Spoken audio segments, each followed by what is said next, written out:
Hello my dear students, how are you? I hope you all will be fine. So today I am going to start the second part of this story, the cleaning of the organs table. Okay? In the previous video, you understood about the half part. So today we complete the whole story. So let's start. First I want to recall the first part of the story. Okay? First part में क्या हुआ था, Hercules होता है। Hercules जो एक बहुत ही बड़ा रोमन साम्राज्य का योद्धा था, वो जाना जाता था अपने कारनामों के लिए और अपनी ताकत के लिए। तो उसे एक श्राप मिला था जिससे मुक्त होने के लिए उसे 10 बहुत ही ज़्यादा डेंजरस और एक बहुत ही ज़्यादा डिफ़िकल्ट काम करना था, है ना। तो उसमें से एक जो वर्क उसे मिला था करने के लिए, वो क्या था, वो उसमें से एक टास्क था कि एक स्टेबल को साफ़ करना था। वो किसका स्टेबल था? ऑर्गन्स का स्टेबल था। तो ये सिंपल काम नहीं था, क्योंकि ये ऐसा स्टेबल था जो दुनिया का सबसे बड़ा और सबसे गंदा स्टेबल था। और ये काफ़ी ज़्यादा गंदा था क्योंकि इसे लगभग 30 ईयर्स से साफ़ नहीं किया गया था। तो चलिए आगे जानते हैं कि क्या वो ये काम कर पाया या नहीं। और वहाँ के राजा ने उसे प्रॉमिस भी किया था कि जो कैटल्स है उसका 1/10 पार्ट उसे दे देंगे अगर वो एक दिन में इसको कर दिखाता है ना। तो ये बात ये थी कि ये तो गंदा स्टेबल था ही, बट उसे एक दिन में इसे साफ भी करना था, उसे ज़्यादा टाइम नहीं दिया गया था। सो हर्कुलस इस बात के लिए मान जाता है।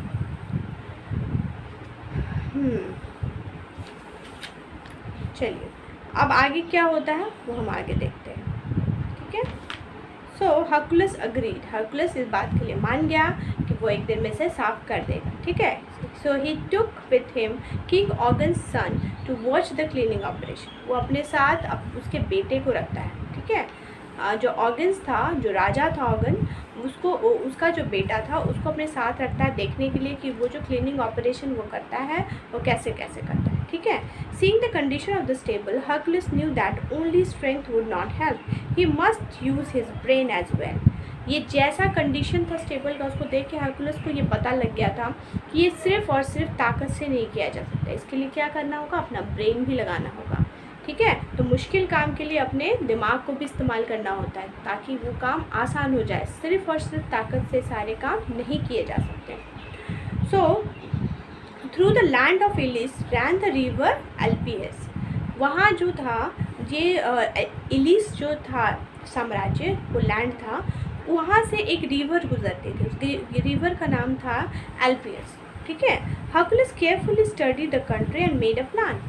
उसने क्या किया कि वो बहुत सावधानी से क्या करता है कि पूरे कंट्री का स्टडी करता है, उसके मैप को बनाता है और एक प्लान भी बनाता है। He dug a narrow channel from near the source of the river to the entrance of stable.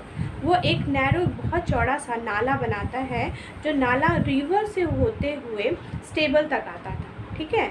The water of the river ran into the new channel with force because the channel was narrow, ठीक है। तो वो ऐसा बनाया था कि क्या हो कि जब वो उसको खोले तो वो इतना चौड़ा हो कि पानी जो है वो पूरे फोर्स के साथ वहाँ आए, है ना।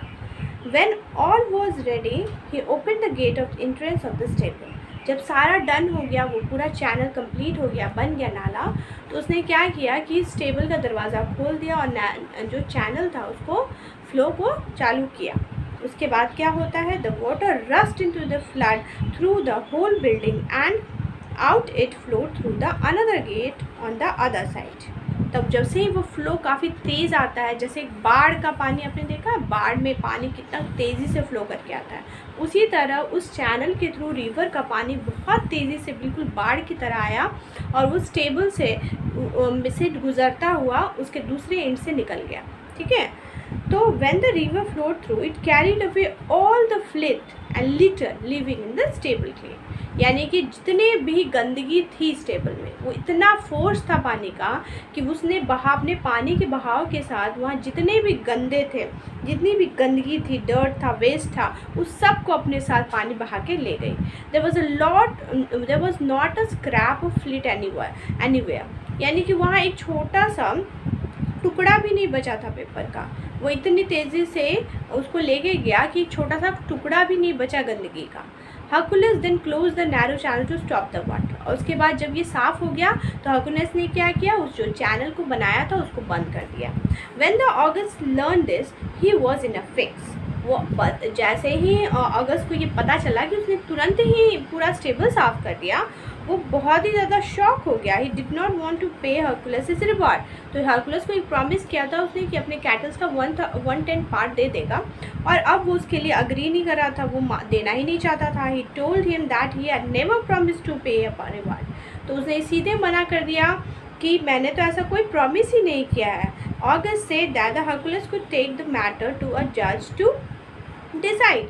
अगस्त ने ये बताया कि क्या ये हरकुलस जो है वो जा सकता है जज के पास ये डिसाइड करने के लिए कि ये मैटर को लेके वो जा सकता है। द जज टुक हिज सीट। जज ने अपना सीट लिया। And Hercules call the son of August to testify. और हरकुलस ने ऑगस्ट के सन को बुलाया क्योंकि वो पूरे क्लीनिंग के टाइम उसके साथ था। The boy swore that his father has agreed. और जो ऑगस्ट का बेटा था उसने क्या किया, कसम खा के उसको बताया, पूछा गया तो उसने बताया कि मेरे फादर जो एग्री किए थे कि हरकुलस को रिवॉर्ड देंगे। द जज rule that Hercules would have to pay. तब जज ने ये फैसला सुनाया कि ऑगस्ट को ये को रिवार्ड देना ही पड़ेगा हरकुलस को, ठीक है। इन अ रेक ऑगस्ट ordered both his own son and Hercules to leave this kingdom at once. यानी कि इसी गुस्से में जब उसने देखा कि फ़ैसला मेरे फेवर में नहीं हुआ, तो गुस्से में आके ऑगस्ट ने क्या किया कि अपने बेटे और हरकुलस को इस पूरे राज्य से बाहर जाने का आदेश दे दिया। So the boy went to live with his aunt. तो वो जो उसका बेटा था वो अपनी चाची के साथ रहने चला गया। और Hercules headed back to his country. और हरकुलस ने वहाँ से वापस अपने रास्ता किया, कहाँ, अपने कंट्री की तरफ जहाँ से वो आया था। So I hope all of you understood this story कि कैसे हरकुलस ने अपने ब्रेन का इस्तेमाल किया और ये पूरा काम जो बहुत ही ज़्यादा डिफ़िकल्ट टास्क था उसको बहुत ईजिली कर लिया, है ना।